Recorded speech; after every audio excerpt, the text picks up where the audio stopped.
Olá, eu sou o Carlos e aqui nós estudamos a Bíblia. Seja bem-vindo, estamos no Evangelho de João, capítulo 16, verso 17. Alguns dos seus discípulos disseram uns aos outros: o que ele quer dizer com isso, mais um pouco, e não me verão, e um pouco mais, e me verão de novo, e porque vou para o Pai? E perguntavam o que quer dizer um pouco mais, não entendiam o que ele estava dizendo. Nós vimos anteriormente, desde do capítulo 14, 14, 15, 16, as conversas de Jesus com seus discípulos na preparação para a morte e ressurreição dele. E aí ele concluiu esse momento de conversa falando para eles sobre a sua morte e ressurreição e falou simplesmente: olha, vai passar um tempo, vocês já não vão me ver mais um pouquinho mais de tempo e vocês vão me ver de novo. Ele estava falando, morreria, né? Seria sepultado e ressuscitaria. E isso não era uma novidade, ele vinha falando sobre isso com eles desde o começo da caminhada. Mas eles tinham dificuldade de entender isso porque a perspectiva deles era muito diferente. Eles acreditavam, em muitos momentos ainda acreditavam no Messias guerreiro. O Messias guerreiro é um equívoco de interpretação, porque o Messias guerreiro ele é para o fim dos tempos. E eles acreditavam que ali era talvez o fim dos tempos e que Jesus já vinha com espada para expulsar Roma e estabelecer o reino de Israel. E eles não conseguiam conectar isso com morte e ressurreição. E então Jesus percebeu, que eles estavam desejando interrogá-lo a respeito disso, e ele mesmo já interpelou eles e falou assim: vocês estão perguntando uns aos outros o que eu quis dizer quando falei mais um pouco e não me verão, um pouco mais me verão novamente? Digo que certamente vocês vão chorar e se lamentar, e o mundo vai se alegrar. Quando Jesus morresse, os discípulos estariam em luto, mas todo o sistema perverso da maldade estaria em alegria. Então muita gente estaria celebrando. Aliás, como é triste isso, e a gente vê até os dias de hoje, pessoas que celebram a morte de alguém. Isso é realmente perturbador. Mas voltando aqui para o texto,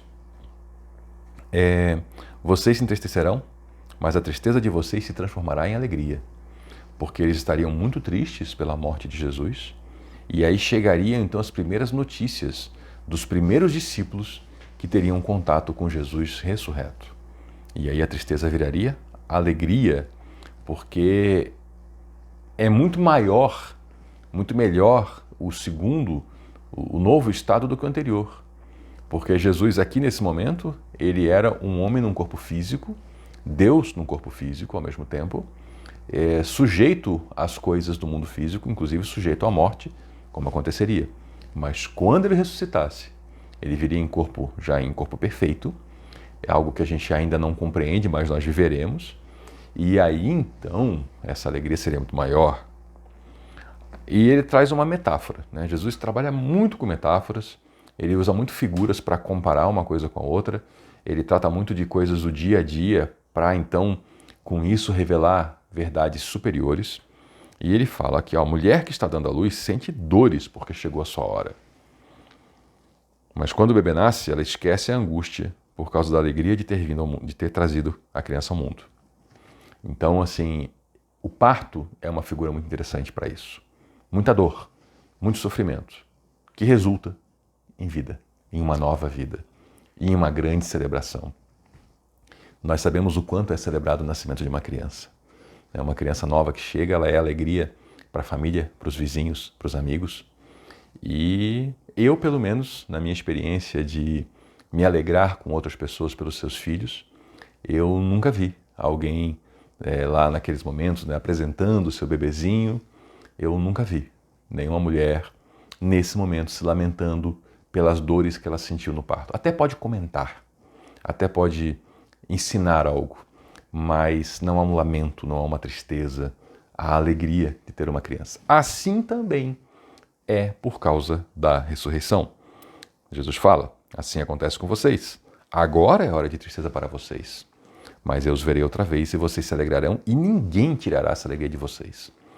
Essa vitória ninguém nos tira. Veja que muitas pessoas atacam nossa fé. Há pessoas que zombam da nossa fé.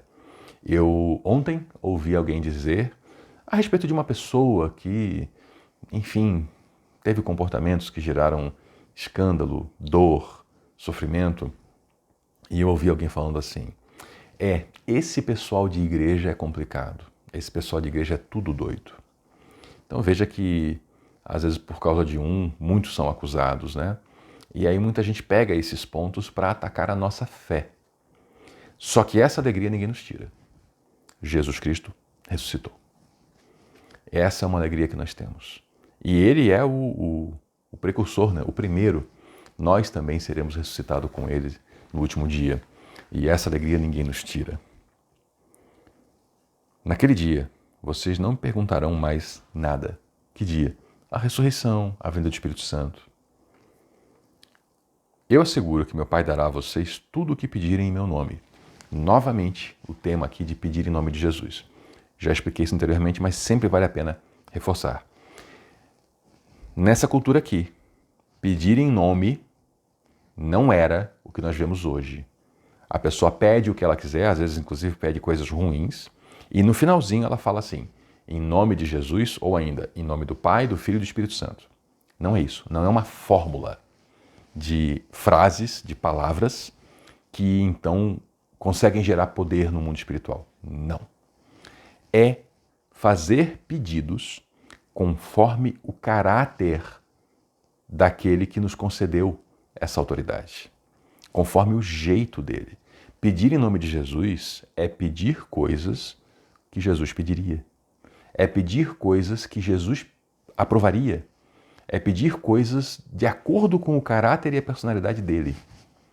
É nós termos os nossos desejos transformados ao ponto que nós pedimos coisas que se alinham com a vontade de Deus. Esse é o pedir em nome de Jesus. Mesmo que você não use a fórmula, que eu acho bonito, né, ao final dizer em nome do Pai, do Filho e do Espírito Santo, ou dizer em nome de Jesus, mesmo que você não use essa fórmula, se você está pedindo conforme o caráter de Cristo, de acordo com o jeito dele, você está pedindo em nome de Jesus. E aí o Pai atenderá. Falou aqui, até agora vocês não pediram nada em meu nome. Peçam e receberão, para que a alegria de vocês seja completa. Eles, de fato, até aquele momento não estavam ainda adotando essa prática. E o Senhor falou, peçam e receberão, e a alegria de vocês será completa. Nós vemos, por exemplo, entre tantas coisas, lá no livro de Atos, Jesus já não estava mais entre eles, o Espírito Santo estava entre eles, a perseguição estava forte, já tinha havido inclusive assassinato, né, de alguns dos discípulos, e tinha discípulo preso, tinha discípulo sendo espancado, e a perseguição estava pesada. E aí os discípulos se juntam para orar. E aí a gente entende o que é orar em nome de Jesus. Eles pedem que Deus dê a eles coragem para continuar ensinando o caminho correto, para que continuem propagando o nome de Jesus e glorificando o nome de Deus. Isso foi uma oração em nome de Jesus. E foi atendida, tanto que estamos aqui hoje com nossas Bíblias conversando sobre esse tema. O Senhor falou, embora eu tenha falado por meio de figuras, vem a hora que não usarei mais esse tipo de linguagem, mas falarei abertamente a respeito do meu Pai. Eles precisavam que Jesus usasse figuras porque eles não tinham ainda a condição de receber verdades mais elevadas. Então Jesus vem trazendo figuras da agricultura, figuras diversas do dia a dia para explicar. Ele falou, olha, daqui a pouco eu vou falar abertamente. Daqui a pouco vai chegar a hora que vocês vão receber tudo já com a profundidade que as coisas têm. Porque eles já estariam já bem experimentados, né, nessa formação com Jesus, receberiam o Espírito Santo e então viriam, aí sim a conversa seria direta. Nesse dia vocês pedirão em meu nome, não digo que pediria ao Pai em favor de vocês, pois o próprio Pai os ama, porquanto vocês me amaram e creram em mim, e creio que eu vim de Deus, né? Eu vim do Pai e entrei no mundo, mas agora deixo o mundo e voltarei para o Pai. Ele está sempre retomando aqui o tema da oração, do pedir, né? Pedir e receber. E ele está ligando isso, sempre conectando com a obra dele, está conectando aqui com o Espírito Santo neles. Então veja que é um ensino que é antigo, né? São 2000 anos de história, mas às vezes ainda é novo para muita gente, né? O que é, afinal de contas, essa oração, né? Como alguns usam a expressão, oração forte, né? Expressão estranha, mas o que seria isso, né? É oração de acordo com quem é Jesus Cristo. É oração que está dentro da Bíblia, ensinada, onde as pessoas recebem de Deus o conteúdo, o conhecimento, e aí querem viver a vida cristã, pedem a Deus as coisas de acordo com esse conhecimento de acordo com a obra do Espírito Santo e recebem porque o próprio Pai nos ama. Né? Por quê? Porque nós amamos e cremos que Jesus Cristo veio de Deus. Essa aqui esse é um conteúdo forte, é um núcleo. Né? Nós cremos, nós amamos Jesus Cristo, amamos e traduzimos isso em obediência, né? Cremos que Ele veio do Pai, então o Pai nos ama, né? O Pai nos amou primeiro e nos ama também em resposta a isso, e aí isso faz uma relação forte, a gente entende, a gente pede direito, pede de acordo, e aí recebe. Olha que interessante. Então os discípulos de Jesus disseram, veja que anteriormente vinha muita metáfora, muita parábola. Agora estás falando claramente, e não por figuras. Agora eles já estão, vamos dizer assim, naquele nível de pós-graduação, né? Agora podemos perceber que sabes todas as coisas e que não precisas que te façam perguntas. Olha que legal. Por isso cremos que vieste de Deus. Então ele disse, agora a gente entendeu, agora você está falando abertamente, você sabe tudo, não precisa que as pessoas fiquem te questionando, você veio de Deus. Então os discípulos aqui já estavam expressando uma nova realidade, um novo momento na caminhada de fé. Aqui já tem um baita de um salto. E o Senhor respondeu, agora vocês creem. Opa! Aproxima-se a hora, e já chegou, quando vocês serão espalhados cada um para a sua casa. Veja que todo esse crescimento espiritual e entendimento era a preparação para uma hora de perseguição. Vocês serão espalhados, quer dizer, vai acabar esse grupo aqui. Vocês vão cada um para um canto, porque a espada vai vir atrás de vocês, né? Cada um vai para a sua casa. E vocês me deixarão sozinho. Esse é o momento da cruz. Vocês me deixarão sozinho. O medo da perseguição, o medo de ser associado àquele homem que estava sendo condenado como criminoso, faria com que cada um fosse para o seu canto. E Jesus sobrou nessa história. Veja que Jesus foi crucificado, não foi entre dois discípulos. Ele foi crucificado entre dois criminosos. E os discípulos? Cada um no seu canto.